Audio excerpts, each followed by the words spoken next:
One summer night, a little girl walked into the woods and never came back. Decades later, her bracelet surfaced in the attic of a man no one really knew. Emily Harper's laughter once echoed across the lake until the night she vanished without a trace. 27 years later, the discovery of her silver bracelet shattered the silence that had smothered her story.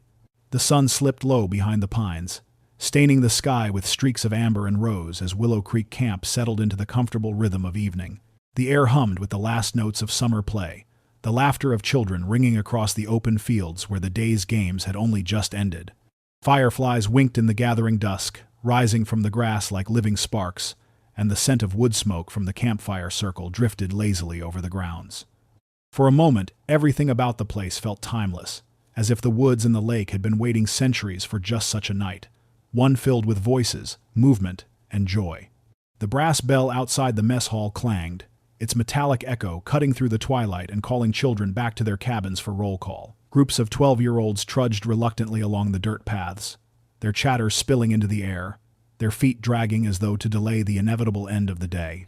Counselors stood at the cabin doors with clipboards in hand, their voices sharp but not unkind as they began ticking off names with the well-worn rhythm of routine. Inside cabin 3, the bunks were in their usual disarray, blankets rumpled from the afternoon's rest and games. Flashlights sat on pillows, books and shoes scattered beneath beds, the familiar chaos of children half living in their own world of order. The counselor's pen hovered over the list as she called out names one by one. Sarah, a chorus of, "Here." Megan, a quick reply of present. The pen ticked forward, easy, steady. Emily, silence. At first, the pause seemed so unremarkable no one thought twice. Emily Harper was always on the move, always darting from one cabin to the next, her laughter ringing behind her like a trailing ribbon. She would come shuffling in late, maybe still brushing her hair or cradling the flashlight she never went without. The counselor, distracted, simply glanced up from the list and tried again. Emily Harper? The girls in the bunks exchanged quick looks, expectant, waiting for the inevitable shuffle of feet at the door. But the doorway stayed empty, the only sound the distant crickets chirping in the grass beyond the cabin walls. The counselor sighed, a little sharper this time, her voice carrying a faint edge of annoyance. "Emily, come on now, stop fooling." Still nothing. Someone giggled nervously, the kind of laugh that bubbles up not because anything is funny but because silence feels heavier than it should. Another girl whispered that Emily was probably still down by the lake, skipping stones or talking with the older campers. The counselor nodded, half convinced, and marked a mental note to scold her later. Mischief, she thought. It was always mischief. Yet as the minutes stretched on, the weight of her absence began to press in. Shadows gathered thicker outside the cabin windows, the long fingers of the trees stretching across the camp. The bell's echo had faded, replaced by the shuffle of other counselors finishing their roll calls, the chatter of children settling reluctantly into beds. In cabin 3, however, the mood shifted, the air sharp with unease. Emily's bunk sat untouched, its pillow neatly dented where her head had rested the night before, her flashlight lying still on the blanket as though waiting to be picked up. The counselor's confidence faltered just slightly. She stepped to the door, peering out toward the trails and the lake. The woods beyond looked dark already, the sky over them closing fast. She told herself not to worry, not yet. Children wandered, they lost track of time, they always came back. But somewhere beneath her steady breath, beneath the routines of checklists and curfews, the first threads of worry began to tighten. Emily Harper was not in her bunk, and for the first time, the possibility that she might not be anywhere close at all pressed its cold hand against the edges of the night. At first, no one hurried.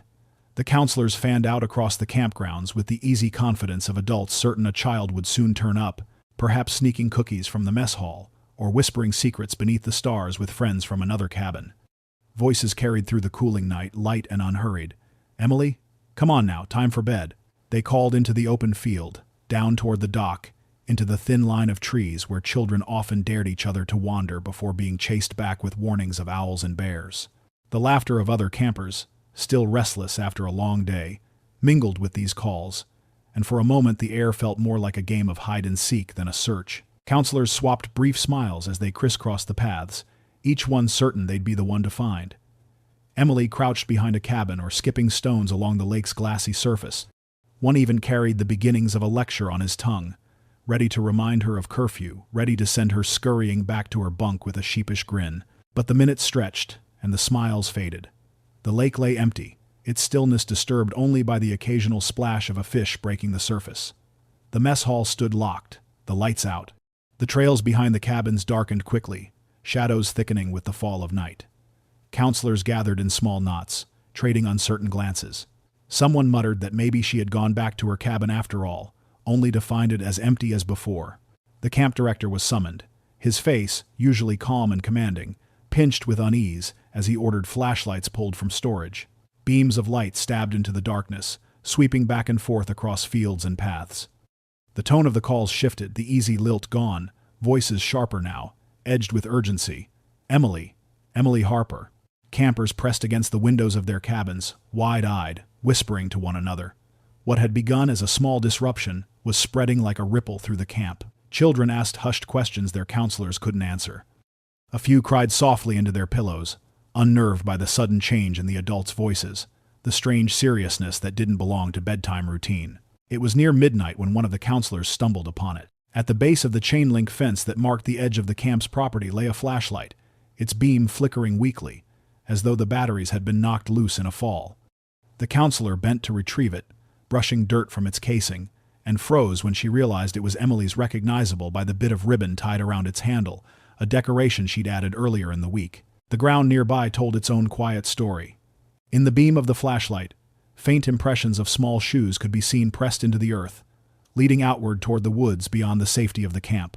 The discovery spread quickly among the staff.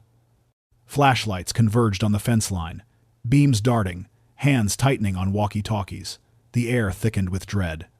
This was no prank, no child wandering off for mischief.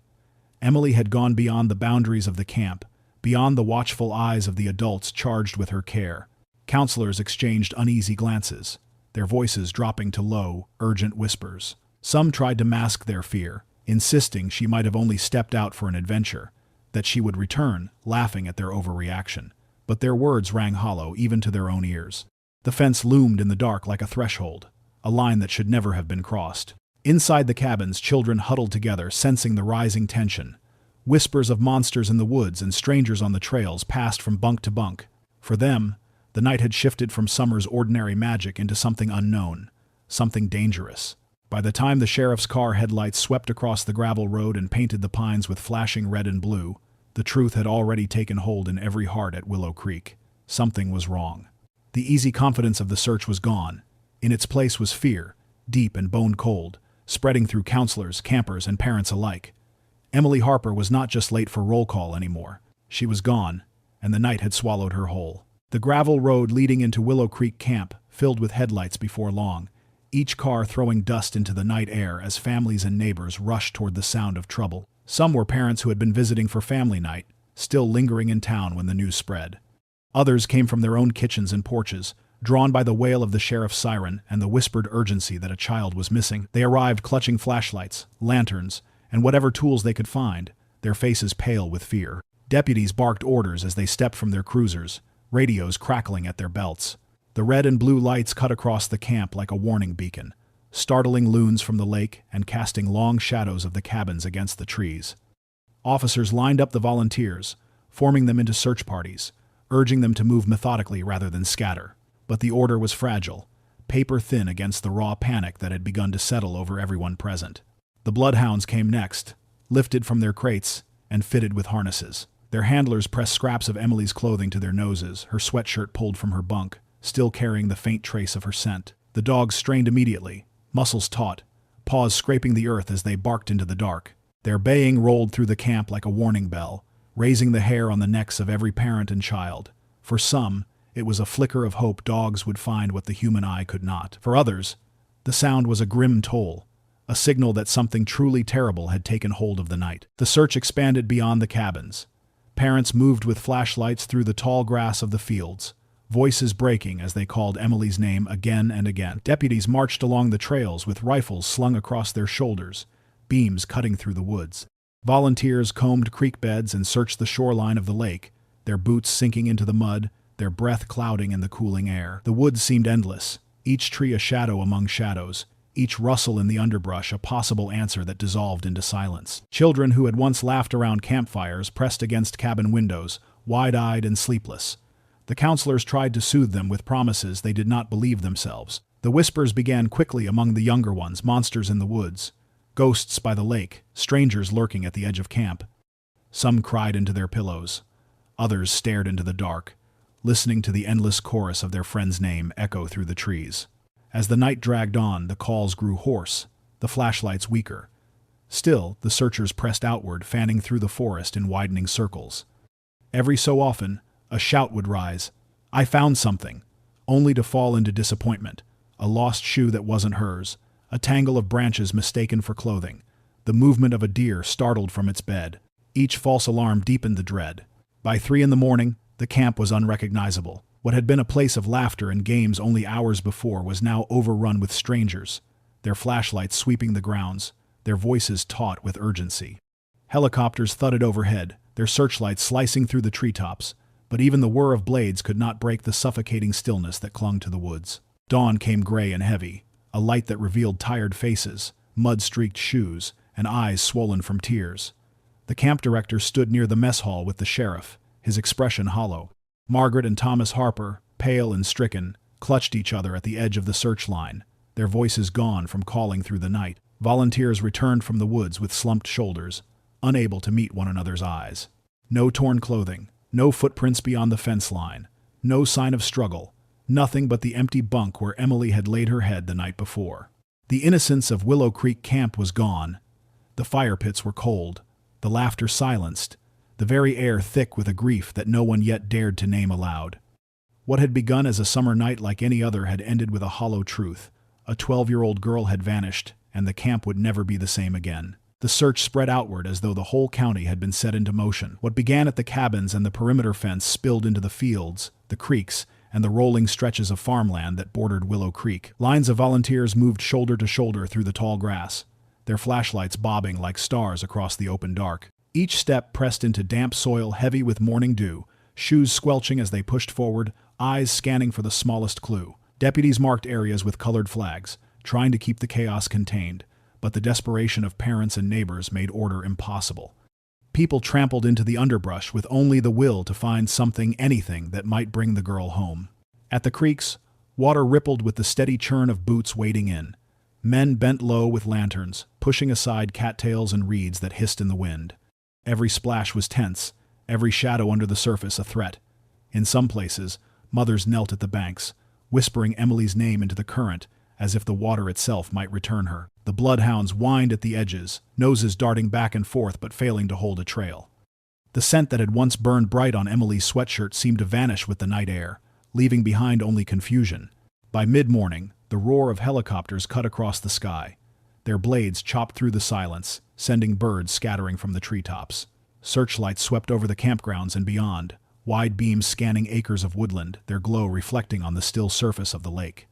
People lifted their faces, shielding their eyes, clinging to the hope that the machines would see what they could not.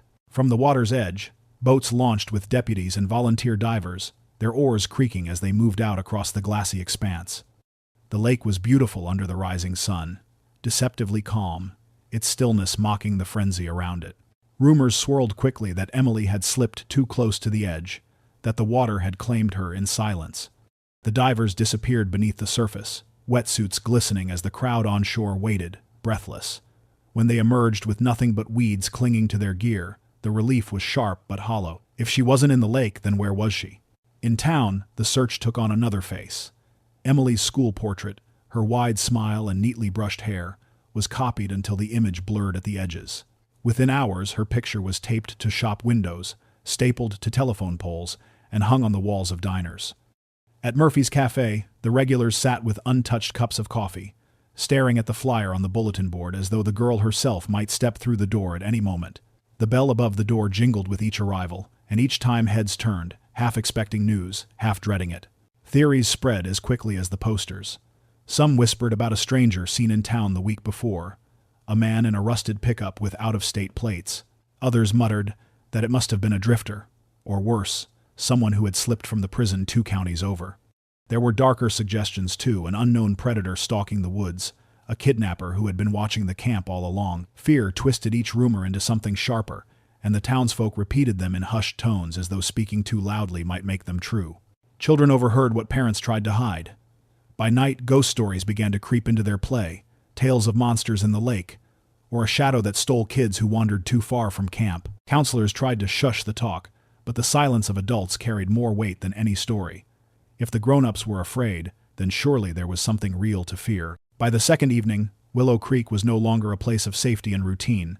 It was a town suspended in dread. Flashlights still swept the woods, helicopters still hovered, and Emily's smile, frozen in ink and paper, watched from every corner, a reminder of what had been lost. For those who knew her best, the sight of her photo brought no comfort, only the unbearable truth. She was out there somewhere, but the world had given no sign of where to find her. Margaret Harper woke each morning with the same thought pressing against her chest, that today might be the day Emily would walk back through the door. It was a cruel hope, but it kept her moving when the silence threatened to suffocate her. She refused to touch her daughter's room except to smooth the bedspread and prop the stuffed rabbit against the pillow, as if keeping it perfect might somehow summon Emily home. She sat at the edge of the bed during the quiet hours before dawn, her hand resting on the indentation left by Emily's head, whispering promises into the still air. She promised to keep looking, to never give up, to keep Emily alive, in the only way left to her memory. At first, Margaret threw herself into the search with the fury of a mother fighting against inevitability. She stormed into the sheriff's office daily, demanding updates, demanding action. She called newspapers, wrote letters to television stations, even reached out to psychic hotlines, her desperation stretching beyond reason. Long after official searches had dwindled, she trudged through the woods herself, her shoes sinking into mud, her hands clawing branches aside, as though sheer willpower might drag her daughter back from the trees. Every snapped twig made her spin. Every gust of wind carried Emily's voice in her imagination. When she returned home with her clothes damp and her arms scratched raw, Thomas would look at her with hollow eyes but say nothing. Thomas's grief took another form.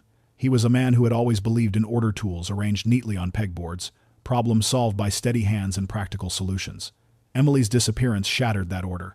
He grew quieter each day, his words clipped and rare. He spent hours in the garage, not fixing or building, just sitting among his tools, as if the weight of steel and wood might anchor him against the storm inside. His hardware store, once the pride of his life, began to suffer. Customers noticed his hands trembling when he counted change, his eyes drifting toward the door whenever it opened, as if expecting Emily to walk in. Eventually, the store sign flipped to closed and stayed that way for weeks. Between Margaret's frantic searching and Thomas's retreat into silence, the marriage began to unravel. Arguments erupted in the small hours of the night, voices echoing down the hallways once filled with Emily's laughter. Margaret accused Thomas of giving up, of letting their daughter slip away without a fight. Thomas accused Margaret of madness, of tearing open wounds that could never heal, of dragging them both down with her obsession. Sometimes the arguments ended in silence so thick the house seemed to hold its breath. Other times, Margaret fled into the night, driving aimlessly until dawn painted the horizon and exhaustion forced her home. The town of Willow Creek watched from a distance, their pity mingled with unease. Friends who once brought casseroles and held Margaret's hand began to withdraw, unsure how to comfort grief that showed no signs of softening. Church pews that once held the Harpers sat empty, their absence whispered about but never confronted. At the diner, neighbors spoke of the family in hushed tones, voices dropping when Margaret walked past with her head bowed. The Harper house itself became a monument to sorrow, its garden overgrown, its shutters drawn. Children pedaled past on bicycles and whispered that Emily's ghost lingered there. Adults said little, but their eyes carried the same uneasy thought. The Harpers were being hollowed out by a loss no one could touch. By the second year, Margaret's hair had gone prematurely gray, her eyes dulled by sleepless nights. Thomas, heavier now, moved through town like a man carrying invisible chains. Their love for Emily remained fierce, but their love for each other seemed to wither, replaced by the shared guilt of parents who could not protect their child. Each lived in a different version of the same nightmare, Margaret chasing a daughter she believed could still be found, Thomas burying her in silence as though to spare himself the pain of false hope. The people of Willow Creek pitied them, but pity curdled into discomfort. It was easier to avoid the Harpers than to confront the truth they embodied, that a child could vanish from the very heart of their town and no one could do a thing about it. For Margaret and Thomas, grief was no longer a shared weight. It had become a wedge, prying them apart even as they clung to the same fading memory of the girl who had once bound them together. Willow Creek camp did not close all at once. For a time after Emily Harper's disappearance, parents still sent their children, if only out of denial, clinging to the idea that what had happened was a tragedy unlikely to repeat. Counselors tried to keep the games going, tried to coax laughter back into the fields and cabins, but the shadow of that night stretched long. Each rustle in the woods, each missing child at roll call, even if only for a moment, was enough to freeze the air. By the following summer, the registrations had dwindled to a trickle. Parents could not shake the memory of flashlights bobbing through the trees or the sound of bloodhounds howling in the dark. Within a few years, the cabins stood empty, their doors locked, their windows shuttered. Nature crept in as if to reclaim what fear had abandoned. Weeds pushed through the gravel paths, curling over the steps of the mess hall and winding around the legs of picnic tables. Saplings sprouted between cabins, their roots prying up foundations built for laughter and campfires. The dock at the lake sagged under its own weight, one side sinking into the dark water, planks loosening with every storm. The Campbell, once bright and metallic in the evening air, grew rusted and silent, its clapper stilled by time.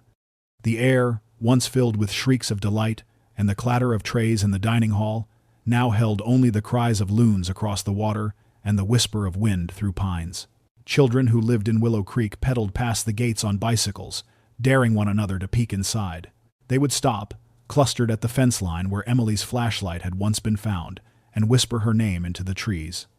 Some swore they heard an echo, others that they saw her face glimmering faintly in the windows of Cabin 3. In truth, it was only the reflection of the setting sun against cracked panes of glass. But to children raised in her absence, it became something else, a ghost story they passed from one generation to the next. It was said that if you crept onto the campgrounds after dark and stood at the lakeshore, you could hear her laughter beneath the water, faint and muffled, as if she were calling from below. Others insisted her flashlight still flickered in the woods on certain nights, a weak beam swaying among the pines before vanishing into nothing. At sleepovers and campfires in other towns, children whispered the tale of Emily Harper, the girl who vanished from Willow Creek Camp and never came back. Parents frowned at these stories, urging their children not to dwell on such morbid tales. Yet they could not entirely banish them, because they too remembered that summer night. They remembered the helicopters, the shouts, the endless lines of volunteers. They remembered the way Willow Creek itself seemed to hold its breath, and how, after Emily was gone, it had never truly exhaled.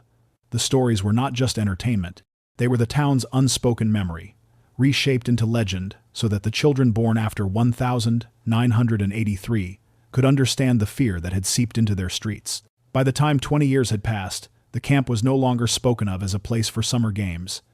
It had become a place of dares and whispered bets. Teenagers sneaked through broken gates, carving their initials into the wood of cabins now rotted with mildew.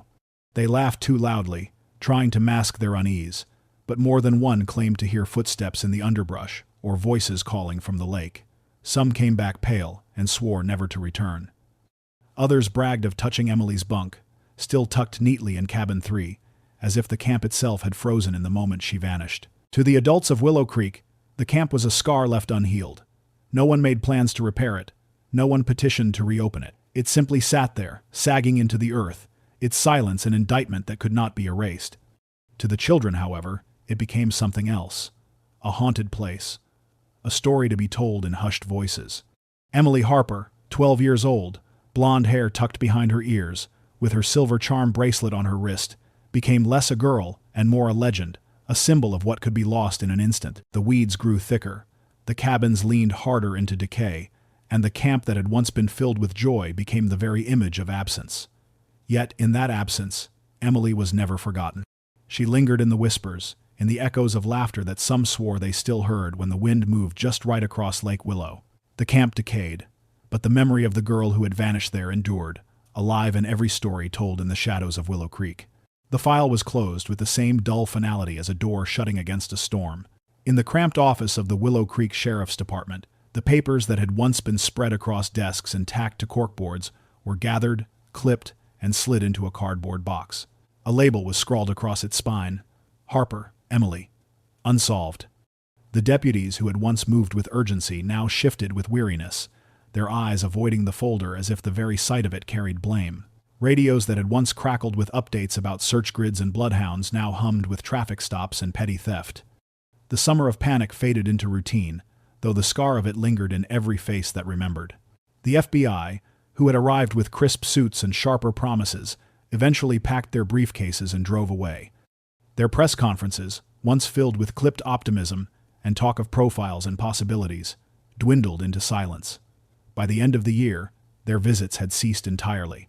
Agents who had walked the streets of Willow Creek, knocking on doors and asking questions, were gone, leaving behind only binders of reports and a town still waiting for answers. The silence after their departure was louder than their presence had ever been, as though the retreat of authority confirmed what no one dared say aloud. Emily Harper was not coming home. In the beginning, neighbors gathered in kitchens and on porches, trading theories like secrets. They whispered of strange trucks, of loners passing through, of faces glimpsed once and never again. But whispers grew stale, and eventually even speculation felt exhausting. The townspeople learned to avert their eyes when passing Margaret and Thomas Harper at the diner or on Main Street. They learned to change the subject when her name came up. It was easier to fold the tragedy into the fabric of daily life, a shadow tucked into corners. But folding did not erase, and the weight of it pressed on everyone, especially the Harpers themselves. Margaret refused to let go. Every morning she woke with the same thought pulsing against her chest. Maybe today. She kept Emily's room exactly as it had been that summer, the bedspread smoothed, the curtains drawn to let in light, the stuffed rabbit propped on the pillow as if waiting. She marched into the sheriff's office weekly, demanding updates even when there were none. Her questions were met with downcast eyes, clipped apologies, and eventually thinly veiled irritation. She called newspapers, television stations, even psychics who promised visions of the missing. She walked the woods herself long after search parties had dwindled away, her shoes soaked with dew, her hands clawing branches aside as though she could force the forest to give her daughter back. Every snapped twig made her turn her head. Every gust of wind carried Emily's voice in her imagination. Thomas, by contrast, retreated into silence. He had always been a man who believed in order, in problems solved with steady hands and practical tools. But Emily's disappearance was a chaos he could not fix. He stopped speaking at length, answering questions with grunts or silence. His hardware store, once his pride, became a ghost of itself, shelves left half-stocked, customers turned away by his hollow stare. At home, he sat in the garage for hours, not building or repairing, only sitting among his tools as though the weight of steel and wood could hold him steady. His grief was not loud like Margaret's. It was a quiet erosion, hollowing him from within. The marriage strained under the burden. Margaret accused him of surrender, of letting their daughter slip into the void without a fight. Thomas accused her of obsession, of tearing herself apart, chasing ghosts. Arguments flared in the small hours, voices echoing through the house that once rang with Emily's laughter. Sometimes the arguments ended in silence so thick it seemed the walls themselves were holding their breath. Other times Margaret would flee into the night, driving aimlessly through dark streets until dawn forced her home. The town watched. Years passed, but the wound never closed. Emily's absence became less an event than a condition, something folded into the marrow of Willow Creek itself. The town wore it like a second skin, an unease that never loosened its grip. Where once doors had stood open and neighbors wandered in unannounced, locks clicked shut at dusk.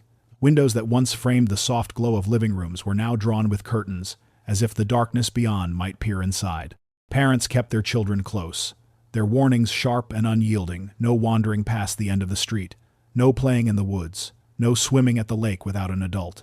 The freedoms of childhood had been exchanged for vigilance, a curfew imposed not by law but by fear. Emily's name lingered everywhere, even when unspoken. At first it was whispered in grocery aisles, murmured across pews at church, traded in clipped tones on porches at night. Neighbors passed theories back and forth like contraband, careful not to let the children overhear. But of course they did. Kids caught fragments of conversations, weaving them into ghost stories that carried Emily further into myth. They dared one another to walk to the edge of the woods at night, claiming her spirit wandered there, calling softly for help. Some said she lived still, taken by a stranger and hidden away. Others said she haunted the lake, pulling at the ankles of anyone who waded too far. Her disappearance became legend, twisted by rumor and sharpened by fear. Her photo lingered too, though time wore it down. In the first year, her face smiled brightly from every telephone pole, every store window, every bulletin board in town. The black and white prints were taped and retaped as rain and wind battered their corners, the edges curling, the ink fading. By the second year, many had grown yellowed, their surfaces wrinkled like old skin. Some tore free entirely, fluttering into gutters and ditches where no one bothered to retrieve them. Eventually, fewer and fewer were replaced. The posters that remained grew into ghosts themselves, her 12-year-old face staring blankly from behind smudged glass or tattered tape. To passers-by, they became background, a fixture of Willow Creek as permanent as the diner or the town hall. Children who had once been Emily's classmates grew into teenagers, then adults, their own lives branching forward into college, work, and families. But in each school photograph, there was always the reminder of where she should have stood, the empty space she had left behind. For their parents, and for the neighbors who remembered her laugh, her freckles, the way she tucked her hair behind her ears, the absence was sharper still. She was not only the girl who had vanished, she was the girl who should have been here, walking these same streets, filling these same rooms, but wasn't. The town itself shifted in subtle ways. The camp closed and remained shuttered, its wooden cabins left to sag and rot. The annual harvest fair lost its lightness. Families still gathered, but the laughter carried a brittle edge. Teenagers who had grown up in Emily's shadow drifted restlessly, their childhoods colored by caution. Trust eroded between neighbors. People who once waved across lawns now looked twice at the strangers who passed through town, and sometimes at each other. The sheriff's office rarely mentioned her case anymore, but the silence was not peace. It was a pressure, a heaviness that settled in every pause of conversation, every cautious glance. Emily Harper had vanished, but her absence filled every corner of Willow Creek. She was there in the way locks turned at night, in the way mothers held their children closer, in the way the lake water rippled in silence beneath the trees. Her story became the air itself, unseen, unspoken, but breathed by everyone.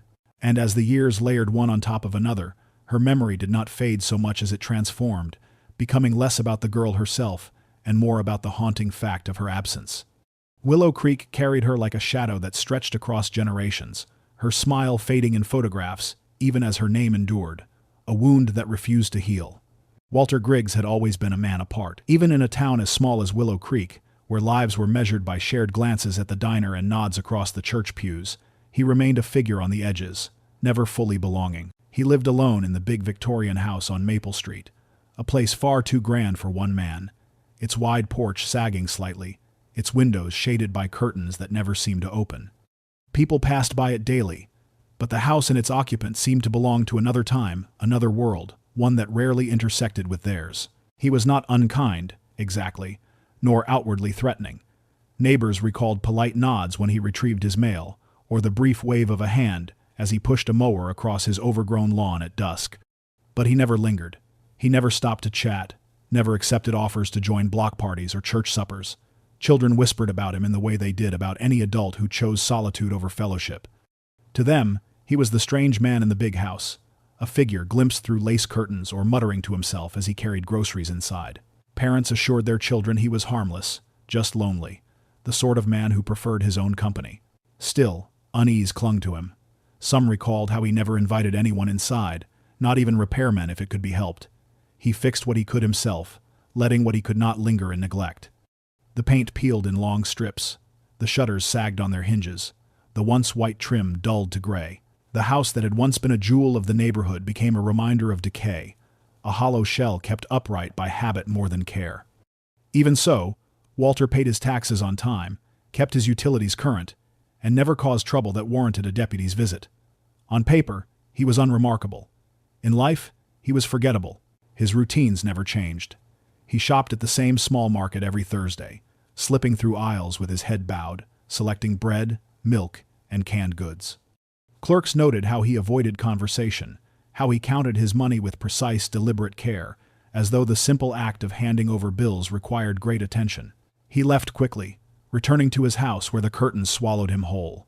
The few who tried to break through his solitude, a neighbor offering a casserole after a storm, a church deacon stopping by with an invitation, were met with polite refusals. Thank you, but no. Always no. When Walter died, it barely rippled across Willow Creek. The obituary in the weekly paper was short, a few lines marking his passing, noting no surviving family, no mention of service beyond a modest graveside farewell. A handful of neighbors attended out of duty, more curious than mournful, and afterward they returned to their routines, leaving the Victorian behind to sit in silence. Without his quiet presence inside, the house seemed to sag further, as if finally acknowledging its own neglect. Seasons passed, and the home grew stranger still. Paint peeled in wide swaths, shutters clattered in the wind, weeds clawed their way through the walkway. Children dared one another to set foot on the porch, to peer through its dusty windows, and most ran shrieking after only seconds, convinced they had seen shadows move within. Adults kept their distance too, though for different reasons. The house had taken on a heaviness, as if the walls themselves had grown burdened by the silence they contained. By the time a real estate agent tacked a for sale sign into the yard, the house was already legend. People spoke of Walter in half-remembered fragments, odd, quiet, peculiar but harmless. His life left no great mark, no scandal, no triumph, just a slow fading into solitude that matched the decay of his house. To most of Willow Creek, he had been little more than a background figure, a neighbor glimpsed in passing and then forgotten. Yet his house remained, sagging and brooding, a reminder that even the quietest lives can cast the longest shadows. Claire Donovan pushed her car door shut with a determined thud, straightening her blazer against the cool bite of the spring afternoon. The Victorian house on Maple Street loomed before her, its sagging porch steps and peeling paint a testament to years of abandonment. Where others saw decay, Claire saw possibility. She was only 29, still new to real estate, still fighting for the kind of listing that might set her apart from colleagues who dismissed her as too young, too eager. This house was a risk, yes, but also a chance. If she could sell a place like this, she could prove herself.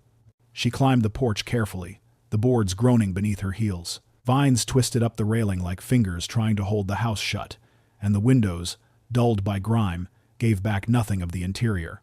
Claire fit the brass key into the lock. It resisted at first, scraping as though reluctant to give way, before finally yielding with a creak that echoed down the empty street. The air inside struck her immediately thick, stale, tinged with dust and the faint metallic tang of rust. Light filtered weakly through curtains the color of nicotine, casting a yellow gloom across a living room preserved like an insect in amber. A sagging sofa faced a television that hadn't been touched in decades. Shelves bowed beneath the weight of old books and stacks of newspapers, their edges curled with moisture. On the mantel, porcelain figurines stared blankly into the silence. Claire scribbled notes in her folder: structurally sound, cosmetic overhaul needed, musty odor pervasive. Her boss would ask for details, and she would provide them. She moved through the rooms methodically, the squeak of her shoes the only sound. The kitchen smelled faintly of mildew, cupboards nearly bare except for a chipped dish or two. Upstairs, the bedrooms were stripped and hollow, wallpaper faded into patterns barely visible. She snapped photos with her phone, each click punctuating the quiet. It was more routine than curiosity. Buyers wanted to know what came with a property, even if it was nothing but dust. It was the attic that gave her pause. The narrow staircase groaned as she climbed, the air cooler and damp, cobwebs clinging to the beams overhead. A single bulb flickered weakly when she pulled the chain, casting a sickly glow across scattered boxes and warped trunks. Dust swirled in the light, rising in tiny motes that looked like ghosts. Claire wrapped her scarf tighter and began shifting through the clutter. Near the far wall, she noticed a board that didn't sit flush with the others. Its corner lifted just slightly, enough to catch her eye. Kneeling, she tugged at it, nails catching splinters, until the plank came free with a reluctant groan. Beneath lay a small cavity carved into the floor. Her hand brushed something cold and metallic. She drew it out. It was a tin box, dented and spotted with rust, the latch stiff from years of disuse. Claire hesitated, then forced it open. Inside, wrapped in yellowed tissue, was a delicate silver bracelet. Its chain gleamed faintly even through the tarnish, and small charms dangled from it: a heart, a star, a tiny book. One charm bore an engraving: E.H. She frowned, turning it over in her palm. The bracelet seemed achingly out of place in this forgotten house, a fragment of someone else's life buried in dust. It was too personal to have been left behind with newspapers and broken dishes. It was a treasure, a keepsake. Claire slipped it carefully into a plastic bag from her purse. She told herself it was simple procedure, something to hand to the executor of the estate. Yet as she locked the door behind her later that evening, the image of the bracelet lingered in her mind. The initials E.H. meant nothing to her yet, but the weight of the bracelet felt significant, as if it carried with it a story that refused to stay buried. What she could not know, as she walked away from the sagging Victorian, was that she had just uncovered the first thread in a mystery that had haunted Willow Creek for nearly 3 decades. A girl's voice, long silenced, was stirring once more. Detective Paul Renner sat at his desk long after the rest of the station had emptied for the evening, the muted hum of fluorescent lights buzzing overhead. Before him lay a small evidence bag, the plastic crinkled and clouded slightly from handling. Inside was the silver bracelet, dulled by years but still delicate, its tiny charms dangling faintly when he moved the bag. The engraving caught the light. E.H. He had seen those initials before. Not in the flesh, not on a piece of jewelry, but in photographs, photographs that had stared back at him from bulletin boards and press packets nearly 3 decades earlier. Emily Harper, 12 years old, vanished without a trace from Willow Creek Camp in the summer of 1983. Renner leaned back in his chair, his chest tight. He had been barely 23 that summer, fresh out of the academy, still buzzing with the kind of eagerness that comes before the world shows you how merciless it can be. He remembered the night Emily disappeared as if it were carved into his bones. The sirens cutting through the quiet streets, the search parties fanning out with flashlights bobbing like willow, the wisps, the mothers clutching their children tighter, fathers stomping through underbrush with grim determination. And at the center of it all, Margaret Harper's voice raw, desperate, calling for a daughter who never answered. Back then, Renner had done what he was told. Hold the line at the camp entrance, guard the Harper house, pass messages from the sheriff to the volunteers. He had believed, like so many did, that the girl would turn up any moment. Maybe she had wandered too far into the woods. Maybe she had fallen asleep beneath a tree. He remembered the weight of his flashlight in his hand, how he had pointed its beam into the darkness and told himself she was just beyond the next tree, the next bend in the trail. But dawn came, and with it the crushing truth. Emily Harper was gone. The years had dulled the frenzy but not the memory. The case had turned cold, filed away, its evidence boxed and shelved. Renner had risen through the ranks in that time, grown older, grayer, his name etched on the door to his office. Yet the Harper file had never really left him. He would see Margaret in town now and then, her shoulders bowed, her eyes hollow, and the guilt of inaction pressed against him like a stone he couldn't shake. Now, the bracelet sat in his hands, and the silence of 27 years cracked open. It wasn't just a trinket. It was proof that Emily had been somewhere, that she had been close enough to leave behind this fragment of herself. And the fact that it had surfaced in the attic of Walter Griggs, the solitary man in the Victorian on Maple Street, gave the discovery a weight that crushed Renner's chest. He spread the old case file across his desk, its folder edges soft from handling, its contents brittle with age. Newspaper clippings, faded photographs, statements scribbled in hurried hands. Emily's school portrait stared up at him, her smile bright and unguarded, her blonde hair tucked neatly behind her ears. Next to it, the bracelet gleamed faintly through the plastic. The memories roared back, not just as images but as sensations, the thick summer air, the echo of dogs baying in the distance, the sight of Margaret Harper clutching her daughter's pillow to her chest as deputies combed the woods. Renner pressed a hand to his face, willing the tide of recollection to slow. But it didn't.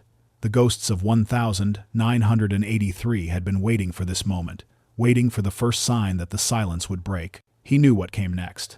The file would be reopened, the evidence reevaluated. Every name, every detail, every rumor from that summer would be dragged into the light once more. He would have to tell Margaret. He would have to sit across from her and place the bracelet in her hands, reopening wounds she had carried for nearly 3 decades. Renner closed the file carefully, the weight of it heavier than any badge he had ever worn. The bracelet glinted one last time beneath the fluorescent light, a fragile chain binding the past to the present. He whispered the girl's name, as though speaking it aloud might anchor her in the room again. Emily Harper. And with that, for the first time in 27 years, the case that had haunted Willow Creek was no longer cold. It was alive, demanding. And Paul Renner swore, as he stared at the bracelet, that this time he would not look away.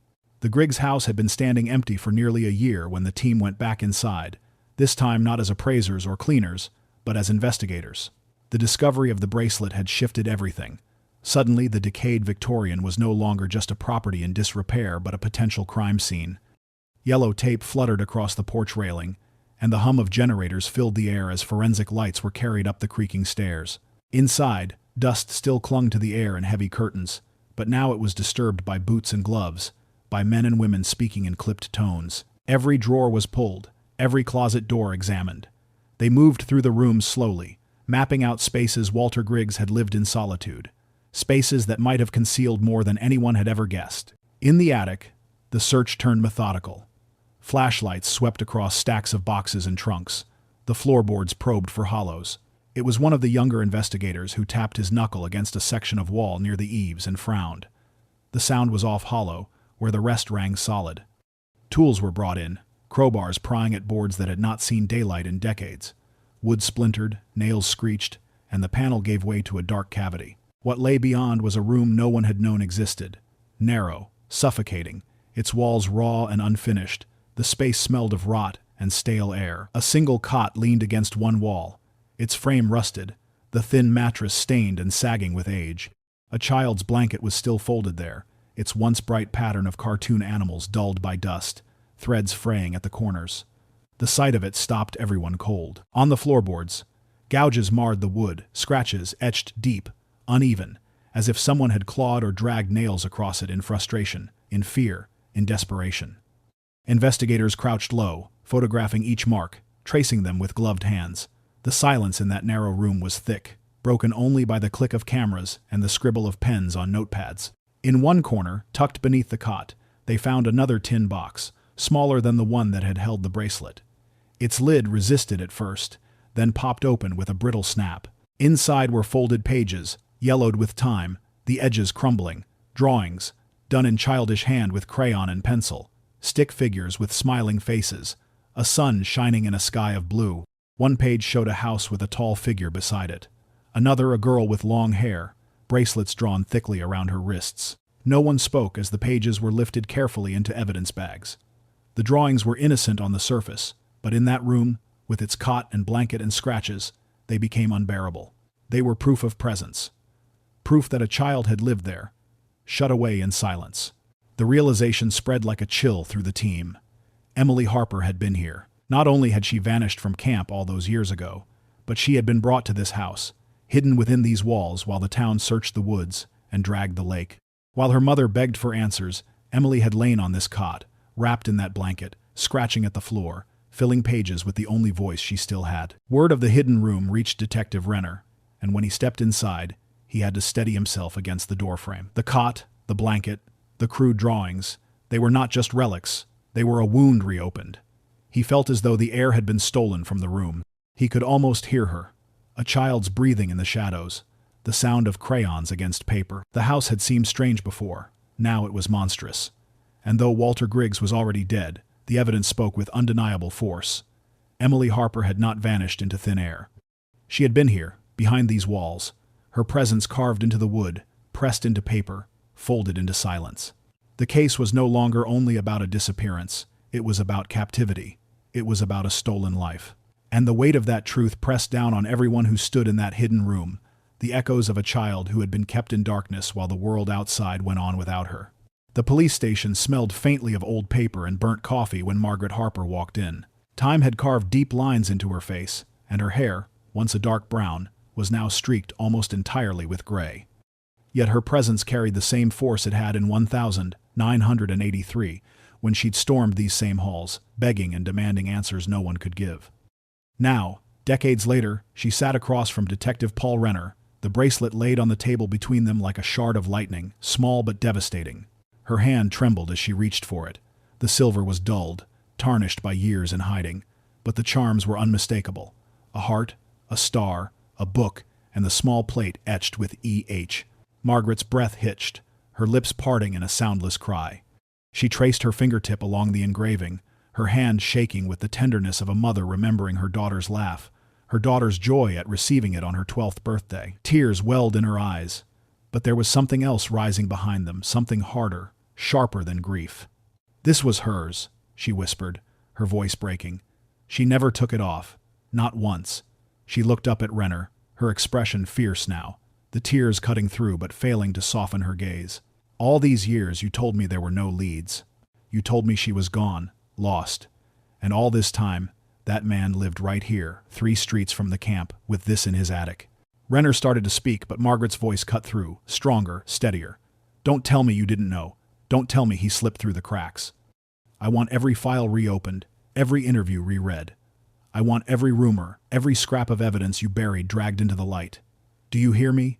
Every stone overturned. Her grief had lived quietly for 27 years, tucked away in the corners of her home, in Emily's untouched bedroom, in the silence that had eaten away at her marriage. But now, with the bracelet in front of her, grief transformed into something new, rage, molten and alive.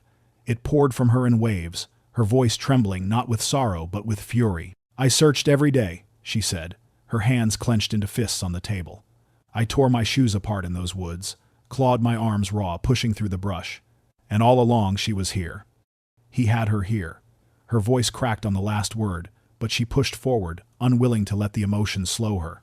You all looked for strangers, drifters, ghosts, and he was right under your noses. You let him live his life while mine was destroyed. Renner's jaw tightened, his silence carrying the weight of a man who knew she was right. Margaret leaned closer, her voice low and burning. I don't care that he's dead. I don't care that you'll never drag him into a courtroom. I want the truth, all of it. If there are other children, if he hurt others, if people in this town looked away, I want names. I want every hidden thing ripped open. Do not bury her again. Do not bury me again. She pressed the bracelet to her chest, her tears falling freely now, but her voice did not waver. Emily scratched her name into those walls. She left her drawings in a box. She fought to be remembered, and I will not let her be forgotten. Not this time. The weight of her words filled the room, heavy and unyielding. Margaret Harper had spent nearly 3 decades bowed under grief, but now she rose in fury. A mother who had lost everything, demanding that the silence of Willow Creek be broken once and for all. The state lab results arrived with the kind of sterile precision that stripped them of humanity, a stack of papers stamped and signed, their language clinical. But when Detective Renner read the summary aloud in the dim light of his office, the words carried the weight of thunder. The DNA recovered from the hidden attic room matched Emily Harper, confirming what they already feared. Yet woven into the report was something else, something no one had expected. There was DNA from another individual. Not Emily, not Walter Griggs, someone else. At first, Renner thought it had to be a mistake. Contamination, perhaps, a technician's stray hair or fiber. But repeated tests confirmed the same result. The sample was old, degraded, but undeniably human. It belonged to someone who had been in that hidden space, someone other than Emily. The thought curdled in his stomach as he carried the report into the interview room where Margaret Harper sat waiting. She had the bracelet in her hand, clutched tight, her thumb tracing the worn surface over and over. Her eyes lifted when he entered, sharp with expectation. He set the report on the table, his voice steady but low. There was someone else in that room. Her breath caught, her face paling. Another child? The words cracked like glass in her throat. Renner didn't answer immediately. He opened the folder, spreading photographs across the table. The cot with its yellowed blanket, the tin box with childish drawings, the scratches etched into the wood. Then, with trembling care, he placed another photograph in front of her. A journal, its cover pink and faded, its pages filled with cramped handwriting. Emily's journal. He pointed to one entry, written in the desperate scrawl of a girl trapped in silence. I hear someone sometimes. Tapping back when I tap. I think there's another room. Margaret's hand flew to her mouth, her body shuddering as she read the words aloud. The bracelet slipped from her palm, clattering softly against the table. She wasn't alone, she whispered, her voice hollow with disbelief. All that time, she wasn't alone. The room seemed to shrink around them. Renner could hear the hum of the fluorescent lights, the faint tick of the clock on the wall, but above it all was the weight of Emily's words. Another room, another captive. The possibility spread through the department like fire. Officers whispered in corners, the air thick with unease. If Griggs had built one hidden chamber, what stopped him from building more? If Emily had tapped against the wall and heard an answer, whose hand had knocked back?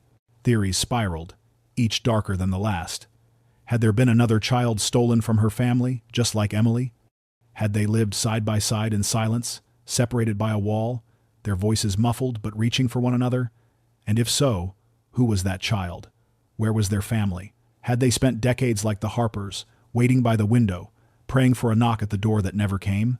Margaret's sorrow deepened into something unbearable. She pressed her trembling hand against the photograph of Emily's journal, her tears staining the page. She told us, she said, her voice breaking. She told us there was someone else, and we didn't listen. All these years, and we didn't listen. Renner stood by the window, his reflection staring back at him, pale and grim. The case had been about Emily Harper for nearly 3 decades, her face the symbol of Willow Creek's loss. Now it was something larger, something darker. The revelation clawed at him. What if Griggs hadn't just taken Emily? What if there were others, their names never known, their stories buried behind plaster and silence? That night, Renner returned to the Griggs house with a team. Flashlights swept across the walls, knuckles tapped against plaster, ears pressed to beams. Every hollow echo carried the possibility of horror. The search was no longer about one girl. It was about unearthing every secret Walter Griggs had entombed within his home. And as Margaret lay awake in her quiet house, the bracelet clutched in her hand, She whispered to the daughter she had lost, and perhaps to another child she had never known. I hear you. I hear you now, and we won't stop until the world hears you too. The news of the hidden room spread through Willow Creek like smoke, seeping into every corner of the town, staining every conversation. At first, people whispered in shock, their voices hushed in diners, grocery stores, and church pews, but soon the whispers sharpened into arguments, the town dividing against itself. For some, the revelation that Emily Harper had been kept inside Walter Griggs's home was too much to bear. They wanted the matter closed, sealed off like a wound that had festered too long. They had lived nearly 3 decades with the ache of her disappearance, convincing themselves it was unsolvable, a tragedy swallowed by time. To dig it open again was to invite back every sleepless night, every phantom sound in the woods, every fear that had haunted their children. These were the voices that muttered, "What good does it do now? The man's dead. Let him rot. Let us move on." But others would not let it rest. They stood outside the sheriff's office demanding transparency, waving faded flyers of Emily's face like flags of war. They wanted every file reopened, every lead re-examined, every name that had brushed against Walter Griggs investigated. "How could this happen here?" they cried. "How did no one see? How did no one stop it?" Their anger was raw, not only at Griggs but at themselves, at their neighbors, at the silence that had settled over Willow Creek all those years ago. Conversations turned accusatory. At Murphy's Cafe, the usual hum of morning chatter grew tense. Someone asked why no one had ever questioned why Griggs never married, never hosted family, never invited anyone inside his house. Another countered that plenty of men lived alone, that solitude wasn't a crime. But the words hung there, sour and heavy. Wasn't it strange? Didn't we all notice? And if we did, why didn't we say anything? Children of the 80s, now grown with families of their own, began dredging up memories. A woman recalled seeing Griggs near the campgrounds the summer Emily vanished, his truck idling at the tree line. A man swore he remembered hearing a scream while walking home late that same night. Others admitted they had always found him unsettling. The way he avoided eye contact, the way his curtains stayed drawn, the way his lawn was always just slightly overgrown. Each recollection sounded like hindsight sharpened into accusation. The fractures widened. At church, Pastor Harlow tried to soothe his congregation, urging them to seek peace, to pray for the Harper family and for their own wounded hearts. But even within the sanctuary, tension brewed. Margaret Harper sat in the front pew, her shoulders rigid, her presence an unspoken indictment. Every time she stood, every time her grief-filled eyes swept the congregation, people felt their own complicity. Some avoided her gaze. Others burned with shame, remembering how they had stopped speaking Emily's name, how they had treated Margaret's persistence as obsession rather than devotion. They had let the story fade, let the camp rot, let themselves believe it was safer not to ask questions. Now the questions came crashing back, sharper than ever. Had Griggs watched the children from his porch? Had he taken others?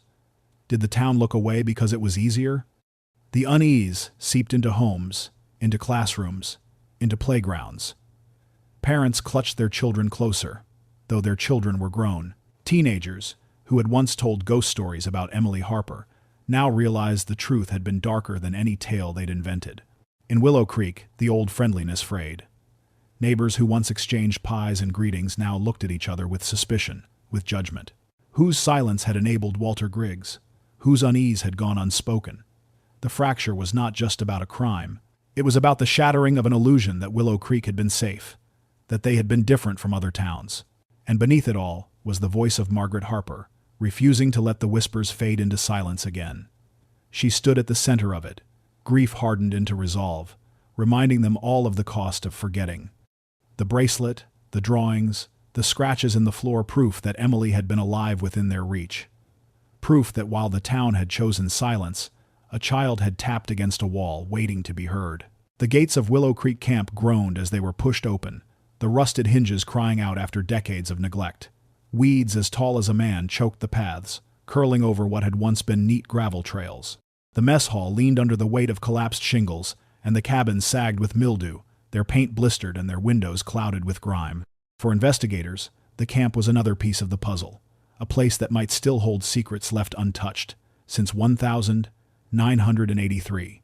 For Margaret Harper, it was a graveyard of memories. She walked slowly behind the team, her eyes tracing every detail of the grounds, as if she were reliving her daughter's last steps. She could see it in her mind's eye, the children running in bathing suits, their towels trailing behind them as they raced toward the lake. Emily's laughter rising above the rest. She remembered the smell of bug spray mixed with campfire smoke, the sound of the bell calling everyone to meals, the letters home written in Emily's uneven hand. All of it pressed against her like a tide. The investigators moved with measured precision, their flashlights slicing through the dim interiors of the cabins. Dust floated in the air, disturbed by their boots. In cabin 3, the place where Emily had last been accounted for, one of them crouched near the bunk frames, brushing away a layer of dirt and rot. His gloved hand paused, then signaled for the others. There, carved into the wood with a small, clumsy hand, were 2 initials, E. H. The letters were shallow but unmistakable, preserved through years of abandonment. The team photographed it from every angle, bagged a splinter of the wood for testing, but the meaning required no analysis. It was a child's mark, left behind like a footprint. Emily had been there. She had written her name into the frame, as if to say she had existed, she had belonged, she was real. Margaret stepped forward, her knees weak, and laid her hand gently against the carving. Her fingers trembled as she traced the grooves, imagining Emily's hand clutching something sharp, perhaps a nail, perhaps a rock pressing it into the wood with all the focus of a child trying to make her mark permanent. Margaret's breath caught in her throat, and she closed her eyes. She left herself here, she whispered. The others gave her space, their voices dropping into silence. She sat on the edge of the bunk, the wood creaking beneath her, and remembered watching Emily pack for that summer. How excited she had been to bring her flashlight, her favorite book, the bracelet her parents had given her for her birthday.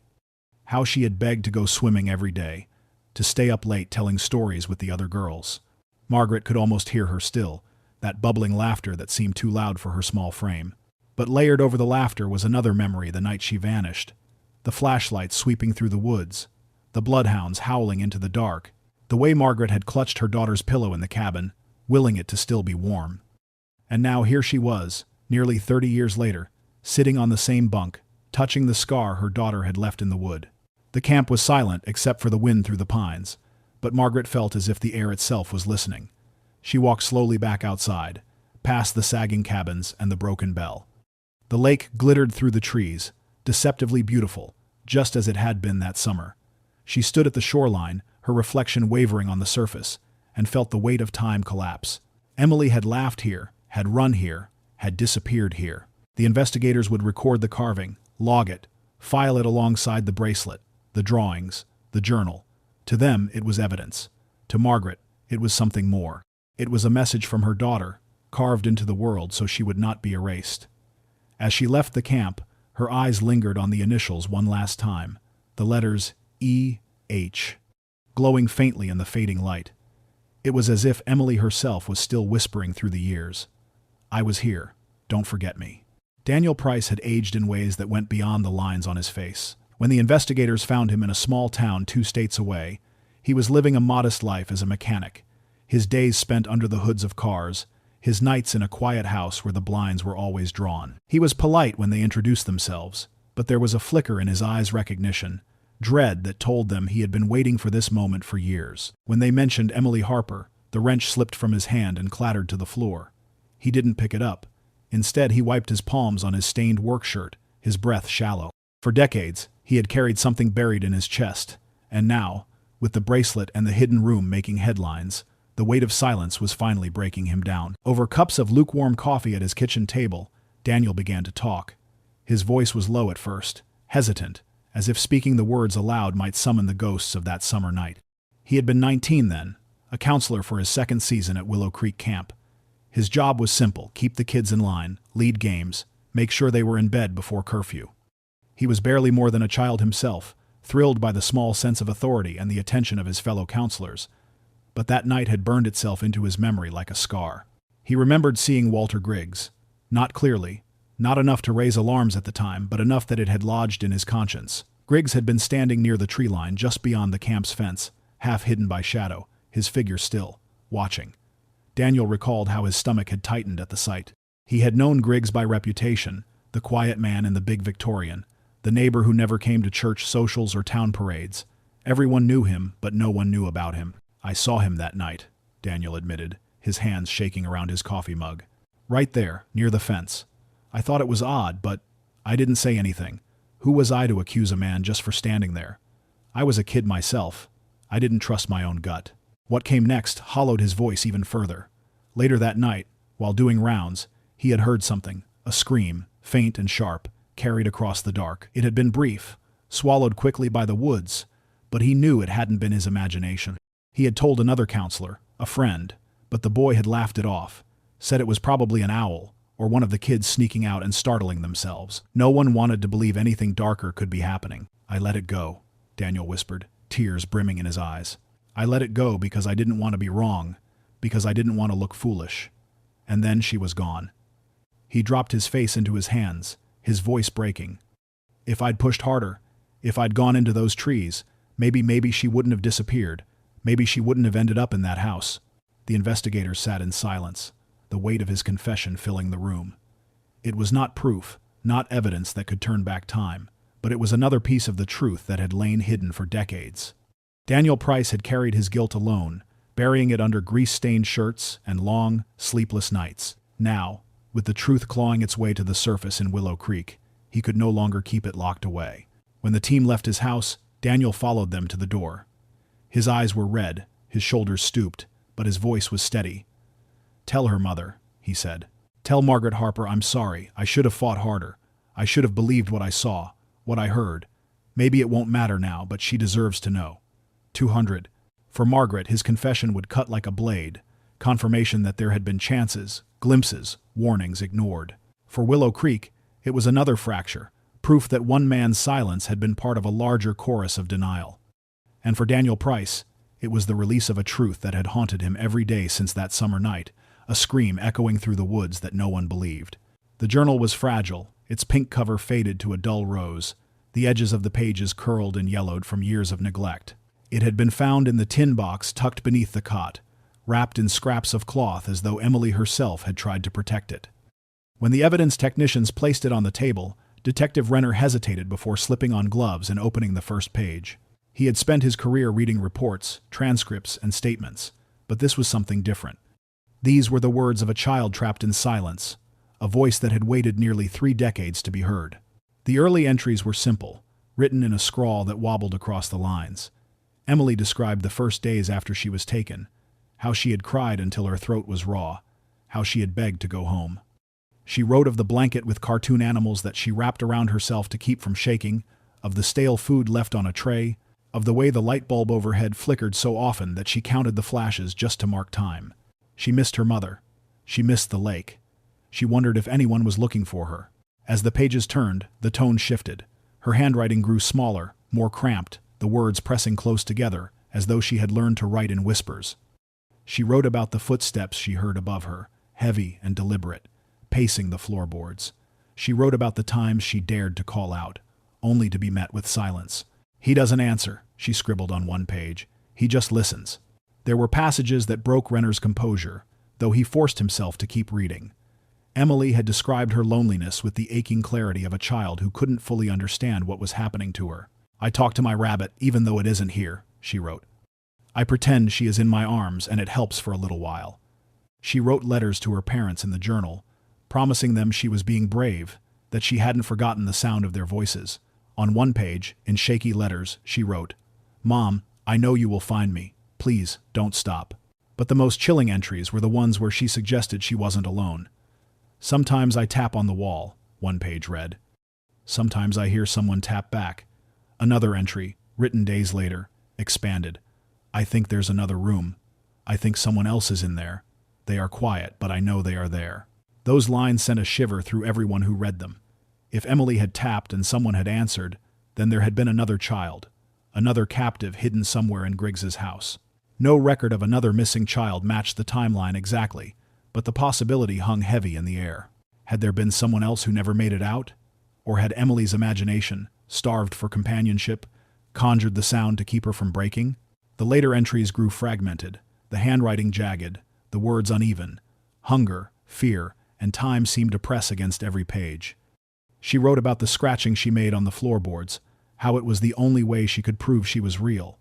"If they find this, they will know I was here," she scrawled. "They will know I was alive." Renner closed the journal carefully, his throat tight. Margaret Harper would have to see it, would have to read her daughter's words and know the life she had endured in that room. It would be both a gift and a torment, proof that Emily had not vanished into nothing, but also evidence of her suffering. The journal was more than paper. It was a voice carried through decades, a child's testimony etched in ink and hope. It revealed loneliness and terror, yes, but also a will to be remembered, to leave behind something undeniable. And it whispered of another presence, another shadow in the dark, leaving investigators to wonder whether Emily Harper had truly been alone or if two children had tapped through the walls, reaching for each other in the silence.